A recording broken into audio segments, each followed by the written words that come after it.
মৰমৰ ছাত্ৰ ছাত্ৰীসকল, তোমালোকক হিন্দী পাঠৰ পাঠ নম্বৰ 5 লোকপ্ৰিয় গোপীনাথ বৰদলৈ পাঠটো মই তোমালোকক পঢ়ি শুনাবলৈ লৈছোঁ। তোমালোকে শুনি যোৱা। लोकप्रिय गोपीनाथ बरदलोई। शाम का समय है, बीनू अपने कमरे में बैठी है। वो बहुत परेशान है। उसे असम के किसी महान व्यक्ति पर निबंध लिखना है, पर वह कुछ लिख नहीं पा रही है। उसने दीदी विशाखा को अपनी परेशानी बताई। शाम का समय है। शाम हल आबेली समय। आबेली समयक शाम बुली कोৱা হয়। शाम का समय है। समय आसिल आबेली समय। बीनू अपने कमरे में बैठी है। बीनू निजर अपने माने निजर, कमरे माने कोठा रूम, निजर कोठात बैठी है माने बही আছে। बीनू निजर कोठात बही আছে। वो बहुत परेशान है।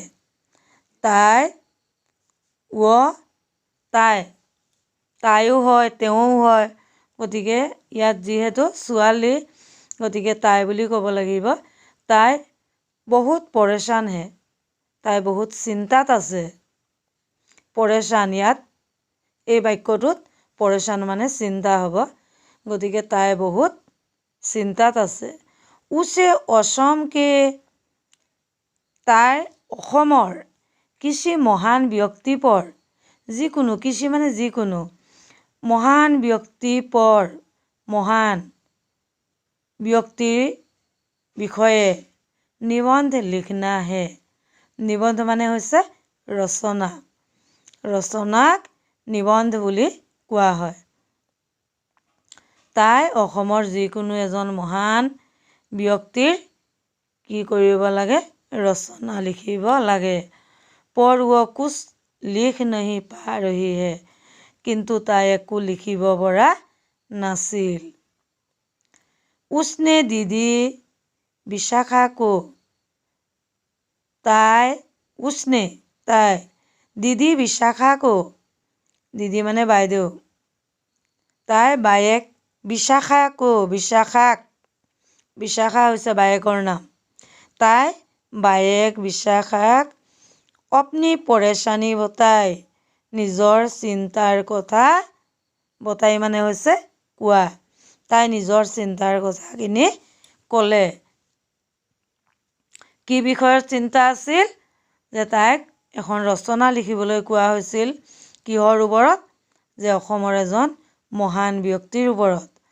কিন্তু তাই লিখিব পৰা নাছিল। সেইকাৰণে তাই খুব চিন্তা হৈছিল যে কেনেকৈ লিখিম। তেতিয়া তাই সেই চিন্তাৰ বিষয়টো তাই বায়েকৰ আগত ক'লে। विशाखा ने मुस्कुराकर कहा, विशाखाई मुस्कुराकर कहा, मुस्कुराना माने मिचिकी हहा, मुस्कुराकर कहा मिचिकी हाही ক'লে, मैं तुम्हें एक व्यक्ति के बारे में बताती हूँ। मैं तुम्हें मैं তোমাক एक व्यक्ति के बारे में एजन व्यक्तिर বিষয়ে बताती हूँ কৈছোঁ। মই তোমাক এজন ব্যক্তিৰ বিষয়ে কৈছোঁ। वे महान व्यक्ति है। সেই মহান ব্যক্তিজন হৈছে লোকপ্ৰিয় গোপীনাথ বৰদলৈজী। লোকপ্ৰিয় গোপীনাথ বৰদলৈ। তাই কি বুলি ক'লে? যে মই এজন মহান ব্যক্তিৰ বিষয়ে কৈছোঁ। সেই ব্যক্তিজন হৈছে লোকপ্ৰিয় গোপীনাথ বৰদলৈ। वे असम के प्रथम मुख्यमंत्री, वे তেখেত असम के प्रथम অসমৰ প্ৰথম মুখ্যমন্ত্ৰী তেখেত কি আছিল? অসমৰ কি আছিল? প্ৰথম মুখ্যমন্ত্ৰী। যেতিয়া ভাৰত স্বাধীন হয় তাৰ পাছত অসমৰ প্ৰথম মুখ্যমন্ত্ৰী কোন আছিল? লোকপ্ৰিয় গোপীনাথ বৰদলৈ তথা ৰাষ্ট্ৰভাষা হিন্দীকে হিতৈষী थे তাৰ উপৰিও তথা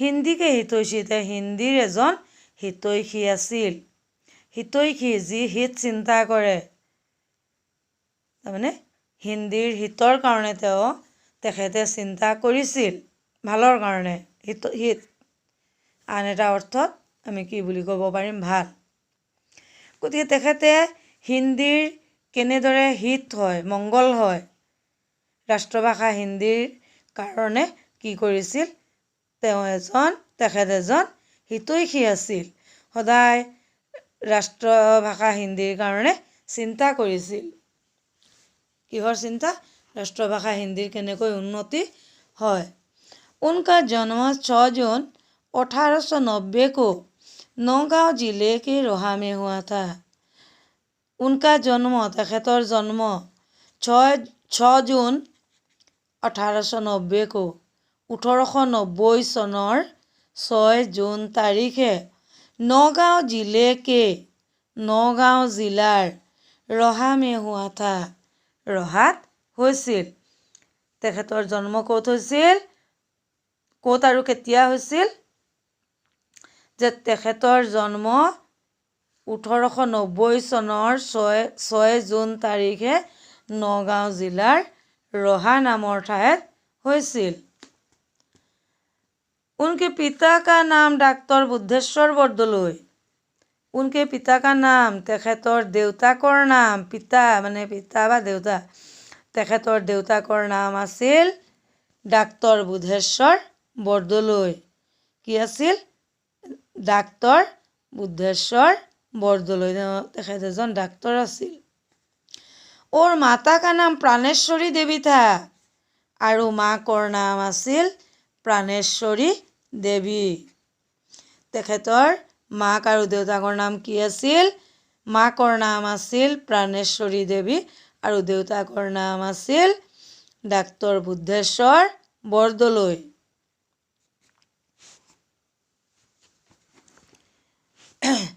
उनकी प्रारंभिक शिक्षा रोहा में प्रारंभ हुई उनकी प्राथमिक शिक्षा तेखेतर प्राथमिक शिक्षा रोहा में प्रारंभ हुई रोहात आरंभ হৈছিল रोहा মানে रोहा ঠাইৰ নাম আৰু মে হৈছে তো বুজায় रोहा में रोहात प्रारंभ हुई आरंभ হয় वे एक मेधावी छात्र थे वे तेखेत एक एजन मेधावी छात्र थे मेधावी छात्र আছিল मेधावी কাক কয় যি খুব চোকা ল'ৰা যেটো আমি সাধাৰণ কথাত কি বুলি কওঁ বৰ চোকা খুব যিজন চোকা তাৰমানে তীক্ষ্ণ বুদ্ধিৰ খুব পঢ়াত ভাল তেওঁক মেধাवी বুলি কোৱা হয় গতিকে তেখেত এজন মেধাवी ছাত্ৰ थे माने আছিল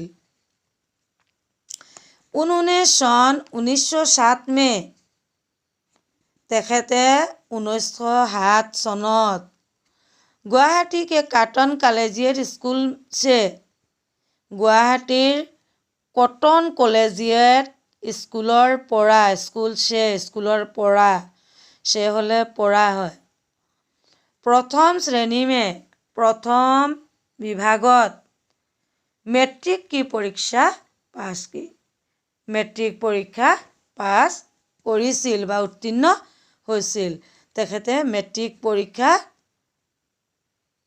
কোনখন স্কুলৰ পৰা দিছিল আৰু কেনেকৈ পাছ কৰিছিল আৰু কিমান চনত আছিল তিনটা কথা সোমাই আছে ইয়াত তেখেতে মেট্ৰিক পৰীক্ষা দিছিল 1907 চনত আৰু স্কুলখনৰ নাম আছিল কটন কলেজিয়েট স্কুল আৰু কেনেকৈ উত্তীৰ্ণ হৈছিল প্ৰথম বিভাগত তেখেতে 1907 চনত গুৱাহাটী কটন কলেজিয়েট স্কুলৰ পৰা বা বিদ্যালয়ৰ পৰা প্ৰথম শ্ৰেণীত মেট্ৰিক পৰীক্ষাত উত্তীৰ্ণ হৈছিল उसके बाद कॉटन कॉलेज से उसके बाद तार पाছত कॉटन कॉलेज से कॉटन कॉलेजर পৰা उन्होंने तेखेते आईए की परीक्षा पास की तार पाছত কি কৰিলে তেখেতে कॉटन कॉलेजर পৰা आईए परीक्षा উত্তীৰ্ণ হ'ল। আই এ হৈছে আমাৰ বৰ্তমানৰ যিটো উচ্চতৰ মাধ্যমিক বুলি কোৱা হয়, যিটো ইংৰাজীত হায়াৰ ছেকেণ্ডাৰী বুলি কোৱা হয়, সেই হায়াৰ ছেকেণ্ডাৰী বা উচ্চতৰ মাধ্যমিক যিটো পৰীক্ষা, সেইটো আগত আই এ বুলি কোৱা হৈছিল। সেই আই এ মানে উচ্চতৰ মাধ্যমিক পৰীক্ষা তেখেতে কি কৰিলে? উত্তীৰ্ণ হৈছিল। ক'ৰ পৰা হৈছিল? কটন কলেজৰ পৰা। উচ্চ শিক্ষা के लिए উচ্চ শিক্ষাৰ কাৰণে वे কলকাতা গয়ে। উচ্চ শিক্ষা লাভৰ কাৰণে তেখেত কলকাতালৈ গ'ল। वहाँ से उन्होंने তাৰ পৰা তেখেতে তেখেতে BA MA और वकालत की उपाधियाँ प्राप्त की। উচ্চ শিক্ষাৰ কাৰণে তেখেত যেতিয়া কলকাতালৈ গ'ল, তাৰ পৰা কলকাতাৰ পৰা তেখেতে BA MA আৰু वकालत মানে উকালতি উপাধিয়া প্ৰাপ্তি উপাধি কি কৰিলে? লাভ কৰিলে। BA হ'ল যিটো উচ্চতৰ মাধ্যমিক শিক্ষাবৰ্ষ যেতিয়া গ্ৰহণ কৰা হয়, দুবছৰীয়া মেট্ৰিক পাছ কৰাৰ পিছত দুবছৰ সেই উচ্চতৰ মাধ্যমিক, এই উচ্চতৰ মাধ্যমিকত উত্তীৰ্ণ হোৱাৰ পাছত তাৰ পাছত 3 বছৰ ডিগ্ৰী BA বুলি কোৱা হয়, সেই BA পাছ কৰাৰ পাছত MA পঢ়া হয়। আৰু তেখেতে वकालत মানে উকালতি, এই 3টা ডিগ্ৰী BA MA আৰু উকালতি কলকাতাৰ পৰা গ্ৰহণ কৰিছিল বা উপাধি লাভ কৰিছিল। উপাধিয়া মানে উপাধি, प्राप्त মানে লাভ কৰা। बिनू ने पूछा, बिनुए सुधिले, दीदी बरदলৈ जी की रुचि के बारे में जरा बताइए न। दीदी মানে বাইদেউ। बिनुए তেতিয়া সুধিলে যে বাইদেউ বৰদলৈ जी की रुचि के बारे में, বৰদলৈৰ ৰুচিৰ বিষয়ে জৰা बताइए न, অলপমান কোৱা না, কি বিষয়ত ৰুচি আছিলে। ৰুচি কেনেকুৱা? যে খোৱাৰো ৰুচি, পঢ়াৰ ৰুচি, কাপোৰ কানি পিন্ধাৰ ৰুচি, প্ৰত্যেকৰ নানা ধৰণৰ ৰুচি থাকে। খোৱাত ৰুচি, অৰুচি বোলে এজন মানুহজনৰ বেমাৰ হোৱাৰ কাৰণে খোৱাত ৰুচি নাইকিয়া হ'ল, অৰুচি হৈ গ'ল, ৰুচি নাইকিয়া। বা বোলে কি তেখেতৰ মাছ মাংসত ৰুচি আছে, বোলে অমুকৰ কি আছে? নিৰামিষত ৰুচি, মানে মাছ মাংস ভাল নাপায়, ৰুচি সেইদৰে তাৰমানে ভাল পোৱা। ঠিক তেনেকৈ পঢ়া, বোলে কোনোবাই অংক কৰি অংকত ৰুচি আছে, কাৰোবাৰ বোলে অংক কঠিন লাগে, ভাল নালাগে কৰি, অমুকৰ বোলে কি ইংৰাজীত ৰুচি আছে, কাৰোবাৰ বোলে কি বিজ্ঞানত ৰুচি আছে, যিটো ভাল পায় মানে সেইটোৱে হ'ল ৰুচি।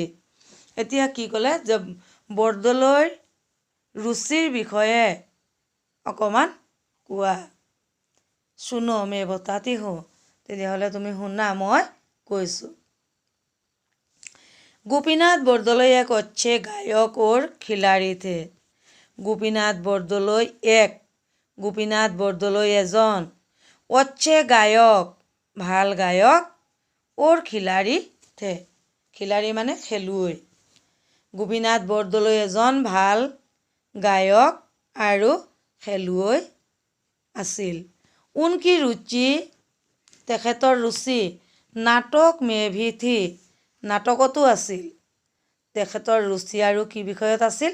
নাটকতো তেখেতৰ ৰুচি আছিল। তেখেতে নাটক কৰি ভাল পাইছিল।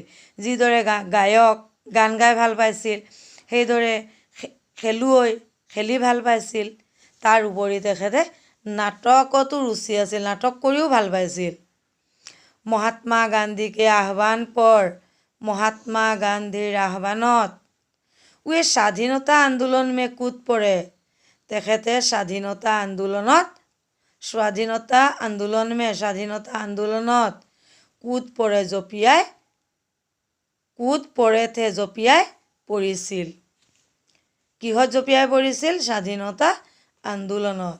স্বাধীনতা আন্দোলন মানে কি যে যি সময়ত আমাৰ দেশখন ব্ৰিটিছে শাসন কৰিছিল আমি তেতিয়া পৰাধীন হৈ আছিলোঁ আৰু তেতিয়া বহুত মহাপুৰুষসকলৰ বহুতৰ কি হৈছিল মহান পুৰুষসকলৰ যত্নত বা মহান বীৰ বীৰাংগনাৰ যত্নত চেষ্টাত আমাৰ ভাৰতবৰ্ষই স্বাধীনতা লাভ কৰিছিল সেই স্বাধীনতাৰ কাৰণে যি আন্দোলন কৰা হৈছিল স্বাধীনৰ কাৰণে ভাৰতখন পৰাধীন হৈ আছিল গতিকে স্বাধীনতাৰ কাৰণে যি আন্দোলন সেইটো স্বাধীনতা আন্দোলন বুলি কোৱা হয় গতিকে সেই স্বাধীনতা আন্দোলনত কি কৰিছিল তেখেত জঁপিয়াই পৰিছিল মানে আগভাগ লৈছিল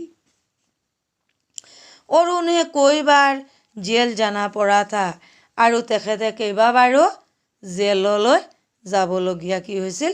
যাবলগীয়া হৈছিল জেল মানে গম পাইছাই কাৰাগাৰ জেলৰ অসমীয়া শব্দ হৈছে কাৰাগাৰ গতিকে জেল বুলি ক'লে বেছি চিনি পাবা গতিকে তেখেত কি হৈছিল কেইবাবাৰো আন্দোলনত ভাগ লোৱাৰ কাৰণে কেইবাবাৰো তেখেত জেললৈ যাবলগীয়া হৈছিল বা কাৰাবৰণ কৰিবলগীয়া হৈছিল जेल में ही उन्होंने जेलতেই उन्होंने তেখেতে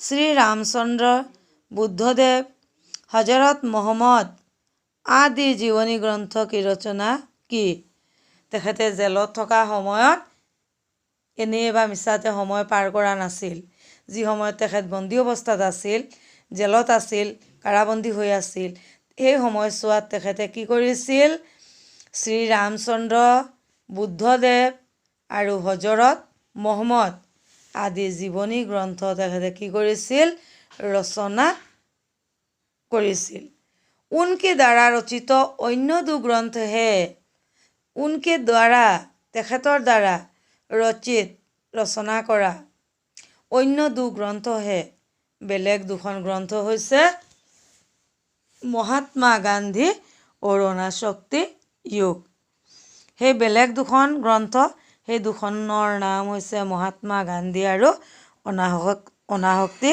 যোগ